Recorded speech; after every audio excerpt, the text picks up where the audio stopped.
지난 성탄절에 우리가 다 하나님 앞에 예배를 드리고 나서 저는 몇몇 성도님들과 함께 점심을 먹었습니다. 그때 어떤 한 남자 집사님께서 제게 이렇게 질문을 하셨어요. 목사님 설교하실 때 마지막으로 라고 말씀하셨으면 마지막 한마디만 하시지 왜 끝낼 듯 안 끝낼 듯, 왜 끝낼 듯 안 끝낼 듯, 왜 그렇게 하십니까? 그렇게 질문을 하셨습니다. 네. 제가 좀 실망을 드린 것 같아요. 근데 오늘 말씀을 보니까요, 저만 그런 게 아닌 것을 발견했습니다. 끝으로 나의 형제들아. 여러분, 이게 끝이 아닙니다. 성경 완전 중간이에요, 지금 빌립보서. 그런데 원래 말씀이 이런 거더라고요. 네. 끝으로 해놓고 바울이 이 의도는 뭐냐면, 빌립보서를 그가 써내려갈 때 이제까지는 부드럽게 칭찬하고 격려하고 그런 표현들로 이 빌립보서를 썼다면 조금 다른 어조로, 조금 다른 분위기로, 조금 다른 그런 문체로 좀 쓴다는 표현으로 이 말을 한 겁니다. 그래서 오늘 본문도 좀 센 내용이 나옵니다. 개들을 삼가고 이렇게 표현을 했죠. 1절을 보니까요, 이렇게 나와요. 중반부터 보면은 너희에게 같은 말을 쓰는 것이 내게는 수고로움이 없고 너희에게는 안전하니라 그랬습니다. 여기서 수고로움이 없다라는 그 말을 좀 이해를 하면, 내가 이 말을 할 때 머뭇거리지 않는다, 주저할 이유가 없다.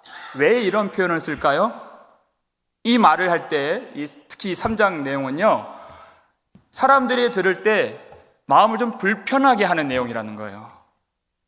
그래서 듣기 싫어하는 내용일 수 있으나 내가 머뭇거리지 않고 나도 좀 조심스럽지만 그 말을 하는 것이 여러분에게 안전하고 나는 이 말씀이 교회에 꼭 필요한 줄 알기에 하는 것입니다 라고 이렇게 쓰고 있는 것입니다.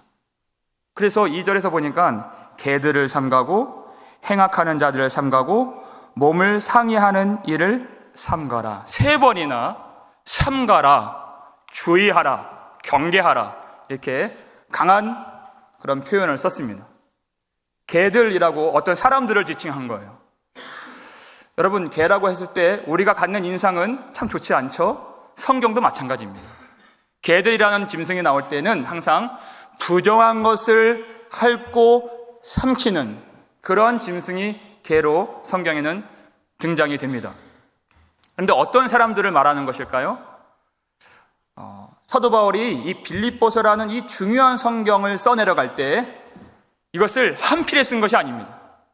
아주 오랜 시간에 걸쳐서 하나님 앞에 기도하고 성도들을 생각하고 하나님이 주신 말씀을 정제된 표현으로 한 글자 한 글자 써내려가면서 어떤 중간에 소식을 받은 거예요. 빌립보 교회에 아브라함에게 주셨던 그 할례를 행해야지만이 구원이 완성된다고 가르치는 그 유대주의자들이 출현하여서 교회를 어지럽히고 있다는 소식을 바울이 듣고 지금 이 3장의 내용으로 주제를 살짝 돌린 겁니다. 사도 바울이 초창기 사역 때 갈라디아 그 교회를 사역할 때 그 안에 뿌리 박혀 있는 그 유대주의자들, 율법주의자들이 얼마나 교회를 교란시키고 얼마나 해악을 주는지 홍역을 치른 바가 있기 때문에 그는 참 그것을 경계하라고 말씀을 주고 있는 것입니다. 그래서 갈라디아 4장을 보면 그 율법에 대해서 그리고 복음에 대해서 비유를 한 가지 들 때 아브라함의 2 아들 이야기를 하죠. 아브라함이 처음 낳은 아들이 여종 하갈에게서 낳은 이스마엘을 낳습니다. 그리고 그 다음 낳은 아들이 사라라고 표현하진 않았어요. 어떻게 표현되었죠? 자유 있는 여자에게서 난 그 아들을 낳았습니다. 그런데 먼저 그 여종에게서 난 아들을 아브라함이 어떻게 낳았다고 그가 비유하고 있습니까? 무엇을 따라갔다고 했죠? 육체를 따라 이렇게 표현했어요. 그런데 자유 있는 여자에게서 난 아들은 어떻게 낳았죠? 약속으로 말미암았느니라 이렇게 표현해요. 여러분, 성경은 정말 정교하게 쓰여진 것입니다. 갈라디아서 4장 23절 함께 보겠습니다. 읽겠습니다. 여종에게서는 육체를 따라 낳고 자유 있는 여자에게서는 약속으로 말미암았느니라. 아멘. 그렇습니다. 아브라함이 순간 육체를 따라가서 이스마엘을 낳았는데 그 이삭을 낳은 것은 그가 약속을 따라서 난 것이 아니라 약속이 아들을 낳게 주었다는 뜻입니다. 그가 약속을 붙잡고 낳았다는 얘기가 아니라는 얘기예요. 여러분, 그렇다면 교회는 여종이 낳은 아들입니까? 자유 있는 여자에게서 낳은 아들입니까? 말할 것도 없죠? 그러면 이 이야기를 이해하셔야 돼요. 아브라함에게 하나님이 약속을 주셨습니다. 한 75세쯤 됐죠? 내가 너로 큰 민족을 이루리라. 그 약속을 붙들고 그가 살아가는데 이루어지질 않아요. 그래서 하나님 앞에 하나님, 저는 그냥 다메섹 사람 엘리에셀로 상속자 삼겠습니다. 그렇게 퉁명스럽게 말을 합니다. 그랬더니 하나님이 무엇을 주세요? 아들을 주셨습니까? 아니죠. 약속을 주시는 거예요. 왜 약속을 주세요? 약속은 반드시 믿음을 요구하고 있기 때문에 그렇습니다. 우리에게 필요한 것은 그 아들을 믿는 믿음이기 때문에. 그래서 믿음이 없이는 하나님을 기쁘시게 할 수 없는 일이었습니다. 그때 창세기 15장 6절을 보니까 아브라함이 여호와를 믿으니 여호와께서 이를 의로 여기시고 그랬어요. 믿음으로 그가 의롭다함을 받은 것입니다. 그리고 세월이 흘러서 86살이 됐습니다. 그때 아직까지도 그가 아들을 받지 못했을 때 그가 뭘 쳐다봐요? 뭐를 바라보게 됩니까? 자기 몸, 자기 육체를 바라봐요. 아들을 낳을 그런 더 이상 늦다가는 아들을 낳을 몸이 아니라고 자기가 판단한 겁니다. 자기가 판단했을 때 뭐가 밀려갔을까요? 하나님의 약속이 밀려가는 거예요. 그리고 하가를 취해서 그 육체를 따라 이스마엘을 낳은 겁니다. 이미 그때는 약속은 저 뒷절에 있는 것입니다. 그리고 세월이 많이 지났습니다. 자기 이제는 마지막이다 생각됐던 그 지점에서부터 또 한 13년이 지나서 99세가 되었을 때 하나님이 아브라함에게 나타나셨습니다. 그리고 나는 전능한 하나님이라. 너는 내 앞에서 행하여 완전하라. 내가 나의 언약을 나와 너 사이에 두어 너로 크게 번성하게 하리라 그랬습니다. 이미 자기 몸의 그 생산 기능이 이미 13년 전에 마지막이라고 생각했던 아브라함에게, 그리고 약속도 다 잊혀진 그에게 하나님이 다시 나타나서 내가 내 언약을 너에게 두리라. 그리고 아브라함에게 명령했던 것이 할례였습니다. 그 할례를 행하고 나서 바로 그때 하나님이 다시 오래전에 주셨던 그 약속, 아들 주시겠다고 하는 그 약속을 다시 주시는 것이죠. 내가 너로 사라를 통하여 아들을 낳게 하리라. 지금 할례를 받은 직후예요. 그러면 아브라함이 어떻게 반응을 해야 했을까요? 믿었을까요? 안 믿었을까요? 말씀 한번 확인해 보겠습니다. 창세기 17장 17절 18절까지 함께 읽겠습니다. 아브라함이 엎드려 웃으며 마음속으로 이르되 100세 된 사람이 어찌 자식을 낳을까? 사라는 90세니 어찌 출산하리요? 하고 아브라함이 이에 하나님께 아뢰되 이스마엘이나 하나님 앞에 살기를 원하나이다 그랬습니다. 할례를 받았어요. 여러분, 할례가 믿음의 완성이 아니라는 것입니다. 그는 믿지 않았습니다. 할례를 행하게 하신 것은 하나님의 그 약속의 성취를 가르쳐 주신 것입니다. 눈에 보이는 것으로 이해할 수 있도록 주신 것입니다. 그런데 그는 믿지 않았습니다. 그랬더니 하나님이 아니라 사라를 통해서 아들을 낳게 하리라 그랬습니다. 하나님 어떻게 말씀하셨는가? 창세기 18장 14절입니다. 읽겠습니다. 여호와께 능하지 못한 일이 있겠느냐? 기한이 이를 때 내가 내게로 돌아오리니 사라에게 아들이 있으리라. 아멘. 능치 못하실 일이 없는 하나님께서 아들을 주신다는 거예요. 자, 아브라함의 그런 삶의 여정을 한번 되짚어 볼까요? 그가 하나님의 그 말씀을 믿고 따라왔습니다. 그리고 아들 주신다는 것까지 믿어서 의롭다 하심을 받았습니다. 그런데 그의 믿음이 점점 어떻게 되죠? 시간이 흐를수록 점점 믿음의 빛이 바래고 믿음이 쇠퇴하게 되고 믿음이 점점 쇠약해져 가는 것입니다. 그가 믿어서 이삭을 받은 것이 아니라 그 빛바랜 믿음, 자신이 지킬 수 없는 그 믿음을 하나님이 다시 나타나 주시고 하나님이 정확한 때에 왜 99세에 나타나셨을까요? 그의 모든 육적인 생산 기능이 완전히 꺼졌을 때 하나님이 임하셔서 하나님이 그 약속의 아들을 낳게 하신 것입니다. 그래서 이 아들은 그냥 아들 아닙니다. 그냥 아들 이상의 아들, 약속의 성취를 가지고 온 아들입니다. 과연 대저 여호와의 모든 말씀은 능하지 못하심이 없는 줄 믿게끔 하는 아들이었다는 거예요. 나는 의심하였고 나는 내 육체를 따라가면서 하나님의 언약을 뒤로 물렸지만 하나님이 하나님의 말씀을 신실하게 준행하심으로 그 아들을 주셨을 때 과연 하나님은 전능하신 하나님이시구나, 그 믿음을 가지고 온 아들이었습니다.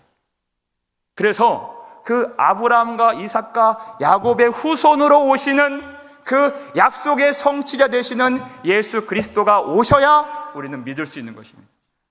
그 예수님이 오시면 그 믿음의 모양이 무엇인지를 이제까지 가르쳐 주었던 할례 받을 필요가 없는 것입니다. 아니, 받아서는 안 되는 것이죠. 지금 이 시대의 교회가 무엇일까요? 지금 빌립보 교회의 문제, 갈라디아 교회의 문제, 지금도 똑같이 그 문제가 있다고 성경은 가르쳐주고 있습니다. 갈라디아서 4장 29절을 보시죠. 함께 읽겠습니다. 그러나 그때 육체를 따라 난 자가 성령을 따라 난 자를 박해한 것 같이 이제도 그러하도다. 지금도 그런 일이 벌어지고 있다는 거예요. 여러분, 성경에서 이스마엘이 이삭을 괜히 비웃고 놀리고 괴롭힌 것이 아닙니다. 그 이 율법과 복음을 설명해 주시기 위한 그 사건이었다는 거예요. 누가 누구를 박해해요?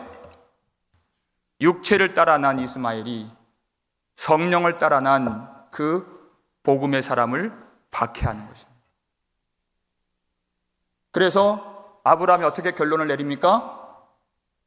여종의 아들과 자유 있는 자의 그 아들은 함께 기업을 받을 수 없느니라. 여종과 그 아들을 쫓아내라. 같이 살 수 없는 겁니다. 그런데 지금 갈라디아 교인들이 하고 있는 일이 뭐예요? 그 성령을 따라 난 자를 버리고 육체를 따라 난 자를 그 보좌에 앉힌 일을 하고 있다는 것이에요. 여러분, 율법을 하나님이 왜 먼저 주신 것입니까? 그 비유를 통해서도 우리는 알 수 있어요. 하갈과 이스마엘을 통해서 아브라함의 무엇이 드러났죠? 아브라함의 솔직히 그 속에 믿음 없음, 아브라함의 실패, 아브라함의 죄와 아브라함의 두려움, 하나님을 의지하지 않는 모든 마음들이 그 하갈과 이스마엘로 폭로가 된 것입니다. 로마서 3장 20절, 율법이 왜 왔다 그랬습니까? 그러므로 율법의 행위로는 그의 앞에 의롭다 하심을 받을 뭐가 없다 그랬어요? 육체가 없나니. 율법은 죄를 깨닫게 하려 하심이라 그랬어요. 그 하갈과 이스마엘을 통해서 그 믿음 없음을 다 보여주셔서 참 하나님의 성령으로 나게 하시는 그 아들이 오기까지 얼마나 하나님을 의지해야 하는가, 그 아들을 바라봐야 하는가, 그 믿음의 몽학 선생 노릇을 했다는 것이죠. 그런데 어떻게 다시 그 성령을 따라 난 자를 버리고 그를 앉힐 수 있겠느냐? 여러분, 사람들이 왜 이 도무지 말도 안 되는 이 율법주의로, 이 유대주의로 다시 돌아가려고 합니까? 그것처럼 쉽고 간단한 일이 없기 때문에 그래요. 하나님의 약속이 이루어질 것 같지가 않습니다. 믿음이 없는 거죠. 하나님이 말씀하셨지만 성취될 것 같지 않아서 가장 확실한 것은 내가 하는 것이에요. 지금 내가 존재하는 내 육체를 신뢰하는 것입니다. 내 육체에 힘이 있을 때 이루는 것입니다. 하나님의 아들을 기다리는 것이 아니라 내가 그 아들을 만들겠다는 것입니다. 그래서 내가 하는 그 일을 신뢰하고 눈에 보이는 그 할례를 더 받기를 원하고 눈에 보이지 않는 그 믿음, 그것을 뒷전으로 물리려 하는 것입니다. 여러분, 기독교의 박해라고 하는 것은 우리는 세상 밖에서 세상 사람들이 기독교를 핍박한다는 정도만 알고 있지만 성경을 가만히 들여다보면 육체를 따라 난 자가 성령을 따라 난 자를 박해하는 겁니다. 그 싸움이 지금도 그러하니 갈라디아 교회 안에 있었고 빌립보 교회 안에 있었고 바로 우리 안에 있는 것입니다. 누구를 힐난하고 누구를 정죄하란 말이 아닙니다. 우리 속에, 지금도 육체를 갖고 살고 있는 내 속에 있는 가짜 교회가 진짜 교회를 박해하는 것이 우리가 삼가 경계해야 할 박해라는 것이에요. 사람들은 하나님을 기다리질 않습니다. 자기가 일하고 자기가 능력 있기를 더 좋아하는 것이에요. 그것이 기도를 안 한다는 뜻이 아닙니다. 기도는 하는데 자기가 바라는 성취가 일어나지 않고 응답이 없으면 금방 낙심합니다. 예배를 안 드린다는 뜻이 아닙니다. 예배를 드리지만 말씀도 듣지만 그때 진정한 복음이 선포되면 그걸 못 견뎌해요, 율법주의자들은. 왜냐하면 복음은 오로지 하나님께만 영광을 돌리는 복음이기 때문에 그렇습니다. 내 속에 약속의 아들이 없으면 내가 취해서 먹을 것이 하나도 없는 그런 너무나도 배고픈 그런 복음입니다. 그래서 일을 가는 겁니다. 그런데 내 속에 하나님의 아들이 계시고 성령을 따라 난 그런 자유 있는 자의 아들 교회라면 복음을 들을 때만 우리는 기쁩니다. 복음을 들을 때만 우리는 만족합니다. 내 영광, 내 힘, 내 자랑으로 살지 않기 때문에 그렇습니다. 그래서 이 예수 안에 있는 기쁨, 예수 안에 있는 능력, 오직 예수의 이름 안에 있는 그 모든 평안, 이 생명, 이것을 먼저 깨달았던 사람들이 참 아이러니하지만 세리와 창기들과 죄인들이에요. 이 말씀 보니까 행악자들을 삼가라 그래요. 대본 세상 사람들은 말할 것도 없고 수많은 교회 다니는 사람들도 행악자들 하면 살인하는 자, 간음하는 자, 도둑질하는 자, 그 정도 수준에서 생각을 합니다. 그런데 복음의 시각으로 봤을 때 행악하는 자들은 율법에서 벗어난 자를 말하는 것이 아니라 예수 그리스도에게서 벗어난 자를 말하는 것이에요. 그들을 삼가라는 것입니다. 잘 보이질 않습니다, 그것이. 그래서 경계하고 경계하라는 것이에요. 이것이 얼마나 교회에 해악을 주는가? 갈라디아서 5장 4절을 보겠습니다. 함께 하겠습니다. 율법 안에서 의롭다함을 얻으려 하는 너희는 그리스도에게서 끊어지고 은혜에서 떨어진 자로다. 여러분, 이것처럼 성경에서 무서운 말씀이 어디 있습니까? 그리스도에게서 끊어지고 관계없는 사람 된다는 것입니다. 다른 나를 폭행하고 모욕하고 상처 주는 그런 사람의 행악자가 아니라 나를 내 손을 꼭 붙잡고 다시 율법주의로 가게 하고 율법의 짐을 지게 하고 그 억압과 율법의 학대를 지게 해서 그리스도와 끊어지게 만드는 그 행악자들, 그 내 속에 있는, 내 마음 안에 있는 그 가짜 교회, 그의 핍박, 그것을 우리가 경계해야 된다는 것이. 그래서 그리스도께서 우리를 자유케 하시려고 자유를 주셨으니 갈라디아 5장 1절 말씀이죠. 너희는 그러므로 굳건하게 서서, 그랬어요. 우리 모두가 정말 굳건하게 서서 흔들리면 안 된다는 것입니다. 누구도 자만해서는 안 된다는 것입니다. 굳건하게 서서 다시는 종의 멍에를 매지 말라고 했습니다. 그런데 누가 누구를 핍박했습니까? 예수님 편에 있는 사람들은 행악한 자로 봤잖아요. 세리와 창기와 죄인들. 그런데 그들이 바로 성령을 따라 난 자들이었어요. 사람의 눈으로는 볼 수 없습니다. 사람들은 외모만 보기 때문에 그렇습니다. 그들이 정말 주님, 저는 내 안에 선한 것이 없습니다. 자기 육체를 보니까 정말 의지할 바가 없습니다. 그래서 정말 예수님 꼭 붙잡았던 것이에요. 그들이 성령으로 난 자들이에요. 그런데 바리새인들이 그 예수님과 함께 식사하는 세리와 창기를 보고서 얼마나 hir난하고 혀를 차고 그들을 비난했습니까? 핍박하는 거죠. 그래서 그 율법주의자들이 절대 하지 못하는 것, 그리고 우리 스스로를 점검해야 될 그것이 뭡니까? 절대 그들은 회개치 못해요. 자기 육체를 자랑하고 신뢰하는데 어떻게 자기를 부인할 수 있겠습니까? 자기 육체를 신뢰하는데 어떻게 하나님의 아들을 의지할 수 있겠습니까? 육체를 따라 난 아들을 그 보좌 위에 앉혀놨는데 어떻게 그 성령을 따라 난 아들 앞에 회개할 수 있겠습니까? 그게 안 되는 것이죠. 그래서 여러분, 이 율법주의라고 하는 것은 율법 자체가 나쁘다 하는 그 말이 아니에요. 율법을 읽고 율법을 행하고 접할수록 그는 높아지고 높아지고 높아지는 것입니다.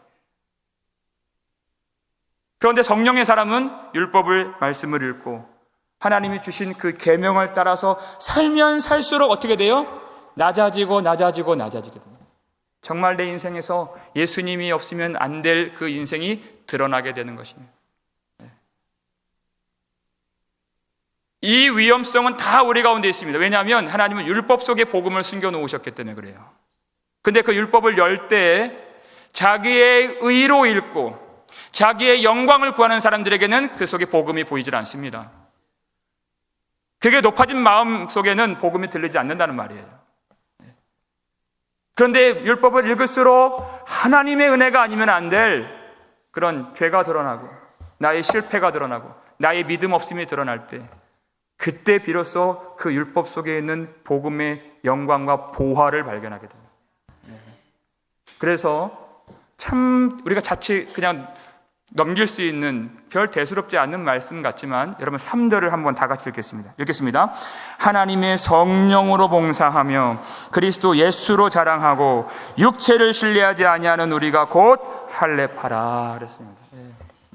하나님의 성령으로 봉사하며, 여러분 봉사하다라는 단어가 라툴리오라고 하는 이 헬라어 단어는 예배하다라는 뜻입니다. 하나님을 정말 어떻게 예배할 수 있습니까? 성령으로 예배하며. 하나님 모세에게 소명 주셨을 때 그 이스라엘 백성들 그들을 애굽에서 건져낸 후에 이 산에서 너희가 하나님을 섬기리니 그랬습니다. 그것을 헬라어로 번역했을 때 이 산에서 하나님을 예배하리니 이 단어가 쓰인 것입니다. 누가 예배할 수 있습니까? 교회를 뒤흔드는 행악자들처럼 할례를 받아야 구원을 받을 수 있다고 말하는 것이 아니라 모든 죄와 사망에서 건짐을 받은 후에 그 자유와 기쁨과 은혜를 아는 자들이 성령으로 예배할 수 있다는 것을 말씀해 주고 있는 것입니다. 그 생명과 그 은혜를 아는 사람들이, 여러분, 그래서 이 자리에 우리의 다 보이는 표로서 앉아는 있을 수 있습니다. 하지만 성령으로 우리를 통치해 주시지 않고 성령을 따라 난 자, 그 약속의 성취자이신 예수를 보게 하시지 않으면 우리는 아무것도 얻을 수 없습니다. 하나님의 성령으로 예배하며 얼마나 우리가 주님을 의지해야 되겠습니까? 얼마나 성령을 구해야 되겠습니까? 사람들은 그저 눈에 보이는 표로 그저 예배 안에 앉아있다 하는 그것으로 참 만족을 하고 안위를 얻지만 그렇지 않습니다. 성령으로 예배하는 사람들. 아브라함을 보세요. 아브라함이 어느 순간 넘어졌습니까? 자기 육체를 보는 순간 넘어지게. 도무지 더 이상은 기다릴 수 없다고 그가 판단하고 그가 결정을 내려서 말씀을 물리친 것입니다. 그리고 육체를 따라서 이스마엘을 낳았습니다. 그런데 하나님은 신실하게 실패한 아브라함을 하나님이 붙잡고 계셨어요. 그 창세기 15장 6절에서 고백했던 그 믿음이 완전한 믿음이 될 수 있도록 전능하신 하나님이 그 의와 그 믿음을 붙잡고 계셨어요. 그에게 약속의 아들을 허락해 주셨습니다. 그때 그에게 믿음이 내려진 것입니다. 아, 과연 하나님 전능하시구나. 그 말씀대로 이루시는 하나님이시구나. 그가 알고 하나님이 제사를 명령했죠. 그 아들을 번제로 드리라 그랬잖아요. 그랬더니 그가 그 전과는 달라요. 그 모리아 산에 100세에 낳은 아들, 그 귀한 아들 이삭을 번제로 드리기 위해서 나무도 준비하고 불도 준비하는데 어린 양은 준비하지 않습니다. 왜냐하면 아들을 드릴 것이기 때문에 그렇습니다. 그리고 그 아들을 그 나무를 버리고 그 위에 묶어서 칼을 들었죠. 그때 아브라함이 무슨 생각과 무슨 마음으로 그렇게 하였는가? 우리 그 말씀 히브리서 11장 19절 우리 함께 읽겠습니다. 그가 하나님이 능히 이삭을 죽은 자 가운데서 다시 살리실 줄로 생각한지라 비유컨대 그를 죽은 자 가운데서 도로 받은 것이니라. 아멘. 아멘. 그 믿음으로 성령으로 그가 비로소 예배를 드릴 수 있게 되었다는 것이에요. 왜냐하면 그 100세에 낳은 아들, 그 전에 자기 힘이 있을 때 그는 아들을 낳았지만 이제 그 약속의 그 아들은 내가 힘이 없을 때, 완전히 육적인 기능이 말라버렸을 때, 거의 죽은 나무 토막과 같은 그 몸으로 죽은 자에게서 난 그 아들인 것을 그가 알았던 것입니다. 이 죽은 몸에서도 하나님이 그 아들을 낳게 하시고 그 아들을 창조해 주셨는데, 하나님이 드리라, 하나님이 예배하라, 하나님이 바치라 하신 이 명령에는 그 아들을 죽은 자 가운데서 다시 살려내지 않으시랴 하는 그 믿음이 있었다는 것이에요. 그래서 그 믿음으로 그는 진실한 예배를 드릴 수 있었습니다. 성령으로 예배하는 것. 여러분, 성령으로 예배할 때는 하나님을 우리가 기다릴 수 있습니다. 내 육체를 보면 얼마나 낙심이 됩니까? 죄가 깃들여져 있고 수많은 질병으로 고통하게 하는 이 육신을 보면 얼마나 힘이 떨어지고 얼마나 마음이 약해집니까? 그런데 육체를 따라 사는 사람들이 아닙니다. 성령으로 예배하는 사람들. 육체의 연약한 것이 우리의 예배를 막을 수가 없습니다. 우리 육적인 현실을 보면 참 하나님이 응답해 주시지 않는 것처럼, 그 약속이 너무 멀리 있는 것처럼 느껴지는 우리의 현실, 그 답답한 문제들, 그 가난과 그 고통과 그 많은 시험들 많이 있습니다. 하지만 우리가 육체를 따라 사는 사람들이 아니요, 육체를 신뢰하는 사람들이 아니기 때문에 성령으로 난 교회가 성령으로 예배하고 예수를 의지하고 자랑하는 교회가 어찌 그 현실을 보고 낭망할 수 있겠습니까? 그럴 수 없다는 것입니다. 많은 사람들은 내 눈에 보이는 그 할례라는 표식, 외적인 표, 그것으로 안도감을 갖지만 하나님의 사람들은 그런 외적인 표나 타이틀 가지고 봉사하지 않습니다. 성령으로 봉사하는 것입니다. 그 대표적인 인물이 누굽니까? 스데반이라고 하는 사람 있잖아요. 스데반처럼 그렇게 성령이 충만하고, 그처럼 담대하고, 그처럼 복음을 잘 깨닫고, 그처럼 영혼을 사랑하고, 그처럼 하나님을 섬긴 사람이 또 어디 있겠습니까? 우리가 스데반 할 때 집사라는 직분을 우리가 떠올리지만, 그 7 집사라는 말이 사도행전 21장에 딱 한 번 나오는데, 빌립 집사를 서술할 때 딱 한 번 나옵니다. 스데반이 집사가 아닌 건 아니에요. 하지만 집사라는 그 직분에 한정지어서 말씀한 적은 한 번도 없습니다. 사도행전 7장을 읽어보면 무려 3번이나 스데반은 지혜와 성령으로 충만한 사람이라고 했습니다. 스데반은 믿음과 성령으로 충만한 사람이라고 했습니다. 스데반은 은혜와 권능으로 충만한 사람이라 그렇게 소개를 하고 있습니다. 직분으로 섬긴 것이 아니라 성령으로 주님을 예배하고 성령으로 주님을 섬기는 사람. 그 앞에서 하나님의 자녀라고 하는, 성령으로 나온 그리스도인이라고 하는 그 신분과 그 이름 앞에 오히려 목사라는 이 직분이 얼마나 부끄럽습니까? 우리는 직분으로 섬기는 사람들이 아니라 성령으로 예배하고 하나님을 섬기는 사람들입니다. 오직 예수를 자랑하기 때문에. 제가 권면하기를, 여러분 기도할 때 하나님을 기다리실 수 있는 믿음이 있기를 바랍니다. 기도할 때마다 항상 경험하는 거예요. 기도할 때 힘이 있죠. 하나님 이거 주시옵소서, 저거 주시옵소서, 부르짖고 구하고 달라고, 그렇게 그 기도 반드시 필요해요. 그렇게 기도해야 됩니다. 그런데 어느 순간 깊이 기도하면 하나님이 뭘 알게 하십니까? 내가 할 수 있는 것이 아무것도 없다는 것을 알게 해주세요. 내가 그렇게 부르짖고 주시옵소서 했지만 결국 내가 무엇을 구해야 할 바도 알지 못하는, 심지어 목사인데도 날마다 그렇게 기도를 하고 말씀을 전하는 목사임에도 불구하고 무엇을 구해야 할까? 하나님이 누구이신가? 복음이 무엇인가? 알지 못하는 나의 무능력함, 그 연약함, 그 무지함, 그것을 하나님이 고백하게 하시고, 그때 그 십자가 앞에서 내 입도 뻥끗 열지 못할 정도로 압도적으로 내려 부으시는 하나님의 은혜와 사랑을 하나님이 그때 경험시켜 주시는 것입니다. 그래서 여러분, 내 감정이 떨리지 않고 내가 느껴지지 못한다 할지라도 여러분 그 자리에 떠나시면 안 됩니다. 하나님이 임하시기까지 여러분 기다리셔야 돼요. 기도는 내 힘 받으려고 하는 것이 아니라 내 힘 빠지려고 하는 것입니다. 내 힘 빠지는 그 자리에 성령이 새 힘을 부어주시는 그 기도 시간. 그래서 하나님이 그 성령의 능력으로 하나님을 예배하게 하시고 하나님을 섬길 수 있도록. 그래서 참 단순한 말씀같이 느껴지지만 오늘 보면 1절입니다.